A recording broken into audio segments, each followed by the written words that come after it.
नमस्ते मित्रों, नमः शिवाय। स्वागत है आपका मेरे चैनल में। तो आज की कहानी है ब्रह्म दैत्य। मेरे कहानी को सुनने से पहले मेरे चैनल को लाइक करें, सब्सक्राइब करें और शेयर करें। तो आइए चलते हैं कहानी की तरफ। बंगाल के एक सुदूर गांव में एक निर्धन ब्राह्मण अपनी पत्नी के साथ बहुत तंगी हाल में रहा करता था। दोनों घर घर जाकर भिक्षा मांगते, तब कहीं उन्हें 2 जून की रोटी नसीब होती थी। दिन वर्षों में तब्दील होते गए और एक दिन गांव में नया जमींदार बना।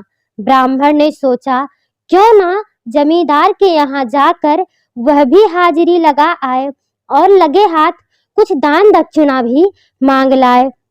अगले दिन अपनी इकलौती साफ सुथरी धोती पहनकर ब्राह्मण जमींदार के भवन की ओर चल पड़ा।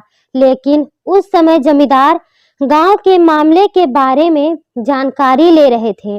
जमींदार के कुछ सेवक उसे गांव के बाहर खड़े एक विशाल वट वृक्ष के बारे में बता रहे थे, जिसमें बहुत से भूतों का डेरा था।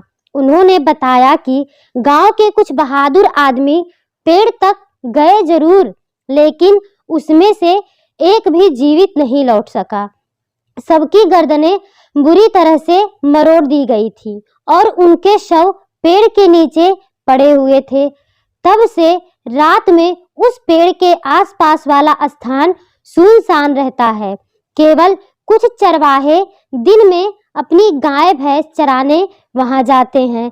जमींदार इस बात को लेकर कुछ परेशान सा था, इसीलिए उसने घोषणा करवाई थी कि जो भी सूर्यास्त के बाद वहां बट वृक्ष के पास जाकर एक टहनी तोड़ लाएगा, उसे बिना लगान 100 बीघे जमीन इनाम में दी जाएगी। ब्राह्मण पास ही कुएं के पास बैठा हुआ सोच रहा था कि जमींदार के आदमियों में से तो कोई तो बहादुर होगा ही जो इस काम को करने का बीड़ा उठाएगा। पर जब उसने देखा कि ऐसा करने के लिए कोई भी तैयार नहीं है, तो उसने अपना ही भाग्य आजमाने की सोची। वैसे भी मेरे जीवन में कौन सा सुख है, वह सोचने लगा। अगर मैं यह टहनी लाने में कामयाब हो जाता हूँ तो कम से कम जिंदगी तो सुधर जाएगी, और अगर भूतों ने मुझे मार ही दिया तो अच्छा है, इस दुर्दशा से मुक्ति मिलेगी। ब्राह्मण ने अपने जाने का प्रस्ताव रख दिया। जब उसने घर पहुंचकर अपनी पत्नी को सब बात सुनाई तो वह बहुत रोई। उसने ब्राह्मण से मिन्नत की कि वह इस तरह से अपने प्राण को खतरे में ना डाले। मुझे छोड़कर मत जाओ, तुम नहीं रहोगे तो मेरी जिंदगी पहले से भी बदतर हो जाएगी। पर ब्राह्मण टस से मस नहीं हुआ। कुछ गांव वालों ने उसका मजाक उड़ाया और कुछ को उस पर दया भी आई। अब इस समय चाहे तो वो अपना इरादा बदल सकता था, वरना इसे अपना आखिरी दिन समझो। पर ब्राह्मण बड़ा दृढ़ निश्चयी था। वह घंटे भर बाद जैसे ही सूरज ढला, वह पेड़ की ओर चल पड़ा। ज्यों-ज्यों ब्राह्मण भुतहा पेड़ के नजदीक जा रहा था, त्यों-त्यों उसका कलेजा मुंह को आ रहा था। कांपते हुए वह एक बट वृक्ष के नीचे रुका, जो बट वृक्ष से सबसे कम दूरी पर था। बकुल के पेड़ पर एक ब्रह्म दैत्य का वास था। ब्रह्म दैत्य उस गरीब कमजोर ब्राह्मण का हौसला देखकर बहुत प्रभावित हुआ। है ब्राह्मण, क्या तुम्हें डर लग रहा है? बोलो, क्या चाहते हो? मैं तुम्हारी सहायता करूंगा, ब्रह्म दैत्य ने पूछा। ब्राह्मण मारे डर के कांपता हुआ बड़ी मुश्किल से फुसफुसाया, हे पुण्यात्मा, मैं जमींदार को दिखाने के लिए इस केले के पेड़ से एक टहनी तोड़ने आया हूँ। मैं बहुत गरीब हूँ। यदि मैं यह कार्य कर पाता तो मुझे 100 बीघा जमीन बिना लगान दिए जाएंगे इनाम में, पर मुझे वहां जाने में बहुत डर लग रहा है। अगर तुम मेरी मदद करो तो मैं आजीवन तुम्हारा ऋणी रहूंगा। ब्रह्म दैत्य ने हामी भरते हुए कहा, चलो मेरे साथ, मैं तुम्हें वट वृक्ष तक ले चलता हूँ। ब्राह्मण की तो जान में जान आ गई। वह ब्रह्मदैत्य की शक्ति से भली भांति परिचित था। उसने अपना सिर ऊंचा उठाया और ब्रह्मदैत्य के संग वहां पहुंचकर अपनी सारी आरी बाहर निकाल ली। तभी 100 से भी ज्यादा भूत जाने कहां से बाहर निकल आए और ब्रह्मदैत्य ने उन्हें बीच में ही रोक लिया और उनसे कहा कि वे ब्राह्मण को पेड़ की एक टहनी काट लेने दें। भूत ब्रह्मदैत्य का बहुत आदर करते थे। भूत तो ब्रह्मदैत्य भी था पर उच्च कोटि का था, इसलिए उसका आदेश सुनते ही सभी भूत उसकी बात मानने को तैयार हो गए और खुद ही टहनी काटकर देने का प्रस्ताव भी रखा। इससे पहले कि ब्राह्मण पलक भी झपकते एक बड़ी सी टहनी उसके सामने आ पड़ी। उसने ब्रह्मदैत्य को सत सत धन्यवाद दिया और जमींदार के घर की ओर भागा। जमींदार टहनी देखकर दंग रह गया। उसने कहा कि अगले दिन वह खुद जाकर देखेगा कि वह टहनी उसी पेड़ की है भी या नहीं। अगले दिन प्रातः जमींदार अपने आदमियों के साथ पेड़ पर गया। जब उन्होंने देखा कि टहनी सचमुच उसी भूते पेड़ की है तो उन लोगों को बड़ा आश्चर्य हुआ।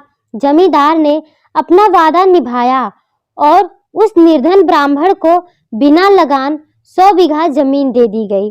ब्राह्मण को जो जमीन मिली थी उसमें धान की फसल कटने के लिए तैयार खड़ी थी, पर ब्राह्मण ना तो खेती बाड़ी ही जानता था और ना ही उसके पास कोई साधन था।